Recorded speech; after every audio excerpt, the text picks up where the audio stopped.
қазіргі уақытта біздің қазақтың жігіттеріне не айтасыз? Қандай өзіңіздің ақылыңызды айтасыз? Мен негізі Қазақстандағы ер азаматтарын сағын сындырмаңдар, ер азаматтар төбеге көтеріңдер деген жалғыз журналист, эксперт апайларымын. Енді қазақ еркектеріне көп ақылдың керегі жоқ. Бұлардың генетикасы таза. Бұлар ер жүрек. Құдай сақтасын, соғыс болмасын елімізде. Егер соғыс болып кететін болса, біздің азаматтарымыздың қандай еркек екенін, батыр екенін сол кезде бұлар көрсетеді. Қазір мамыражай кезде біз бұларды қатты еркелетіп қойдық. Сондықтан да ерке балаларымыздың алды тар, арты кең. Бұларды еркек ететін, намысын оятатын, отты рухын көтеретін қыздар біздерміз. Біздер қыздар қол жетімсіз болмаймыз.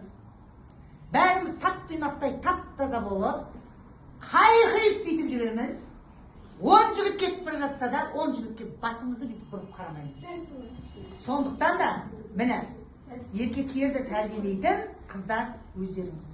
Қол жетімді болмаңыздар. Жылы сөз айтса да, сізге күнімен түнімен есіңнің алдында тұрса да, мойынды бұрмаңыз. Сіздің мойныңыз тек қана сабаққа, қоғамға қалай кіруге, қолыңыздағы миллион тұратын телефонды қалай жұмыс жасатып, табыс табуға, осыған ғана арналу керек. Жігіт деген бұлай емес, бұлай. Қазақтың жігіті толып жатыр. Қазақтың жігітін тәрбиелейтін қазақтың қыздары. Қазақтың қыздары гордый болсаңыз, бейсіп жүріңдер. Дұрыс айтады. Салмақ өздерінен өзінің тәрбиеленеді. Қайға барамыз? Қыздардың бәрі қарамай қойса, қайда барады? Тәртіпті болып кетеді.